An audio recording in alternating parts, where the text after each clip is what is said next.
Did you know whether you're Reformed, a Catholic, Orthodox, or a Baptist, your church is probably dealing with the same problems that every other church is. It doesn't matter if your worship has organs, guitars, or incense, whether your church focuses on outreach or discipleship. The struggles among Christians are surprisingly universal. So today, let's talk about the biggest problems facing every denomination right now. One of the first problems that comes to mind for me is theological illiteracy. Because let's be real, most Christians are going to stumble through explaining the Trinity. Some might not even know what the word justification means. And that's not just a Protestant problem, a Catholic problem, or an Orthodox problem. And it's not just because people are dumber nowadays, it's because we aren't teaching them properly. We don't teach theology the way we used to. The entire Christian life used to be surrounded by feasts and liturgies and festivals that would teach the Christian all they needed to know about God. But nowadays, Bible knowledge is low, catechesis is rare, and if it is done, it's not necessarily done well. And without a strong theological foundation, Christians today have become easy prey for bad teaching, pop spirituality, and just drifting away from sound theology altogether. Because of this, we have a second problem to deal with: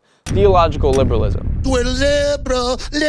And by liberalism, I don't mean politics. What I mean is people have become theologically liberal in their beliefs. Today, people have rejected the miracles of Jesus and are suspect of most Bible stories that don't align with the common historical narrative. Studies have shown most Catholics don't hold to the magisterium's teaching on the Eucharist. And a lot of Protestants, especially in the evangelical stream, doubt if Jesus was even God. I think there's room in Christianity to push the boundaries of theology, so long as we stay within the boundaries of Orthodox Christian thought. Another problem I see everywhere is nominalism. People who claim to be Christian in name but don't back it up with their actions. St. Paul talks about nominal Christians in Titus 1:16. He says they claim to know God, but by their actions they deny him. And this was me for most of my teenage years. Every denomination has people who identify with the name of the religion but not the actual practice. Catholics who only show up to Christmas and Easter, Protestants who say they're Christian because their parents were, Orthodox who cross themselves but they haven't actually prayed in years. This trend of a nominal faith has led to generations of Christians who aren't actually following Jesus. And so our church communities look no different from the rest of the world. And those are the Christians who are still in the church, because the fourth problem that all denominations are dealing with is deconversion. You've seen the stats. People are leaving the church in droves. A lot of them have become nuns.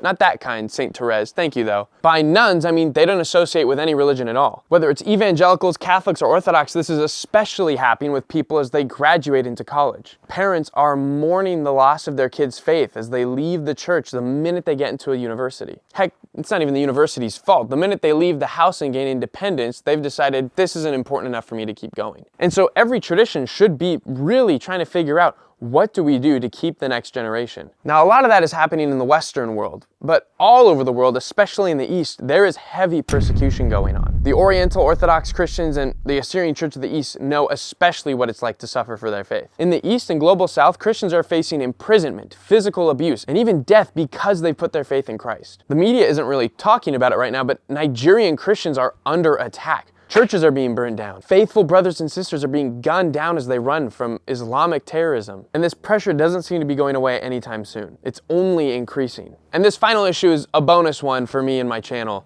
It's division. Church unity is hard, guys. I'm going to be the first to admit it. It feels really tempting and easy to lash out against Christians who think and act differently than I do. And on the upper level, you can especially see this happening. Evangelicals are splitting over social issues. Catholics can't seem to decide if Pope Leo is a liberal or a conservative. Simply put, the Orthodox are killing themselves in some parts of the world. And in recent events, it's been shown that mainline Protestants aren't done splitting yet. And so unfortunately, Christianity has lately been known for its infighting, not for its love of the poor or its conviction of truth. Again, whether you're Catholic, Orthodox, or Protestant, these are all issues we're dealing with. Theological illiteracy, nominalism, persecution. This all sounds discouraging, and my point isn't necessarily to discourage, but just to shed a light on something, for two reasons. One, in online conversations, we like to point fingers at each other and act triumphant, and I like to remind us of the teaching of Christ. We should remove the log from our eye before we point out the speck in others. But the second reason I'm pointing all of this out is so we can actually make a move for change. Don't sit back and get in keyboard fights while you're waiting for the higher-ups in your denomination to actually make some decisions. God has given you a deck of cards to play. He's given you people to love, a community to serve. So get off your butt and go do it. Because there is good news in all of this. The good news is that Gen Z especially is becoming more passionate about their faith, not less. My own life is a testimony to that, but I've seen plenty of others my age give up a life of selfishness, deceit, pride, lust, and turn towards Christ, surrendering everything to Him. And finally, I'd like to pose that if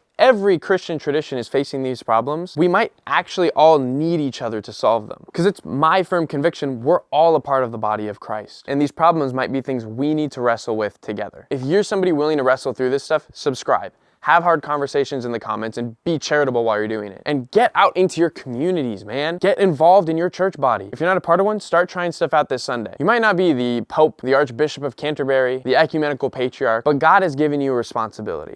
So what are you going to do about it? I'm Joey. This is Christianity United.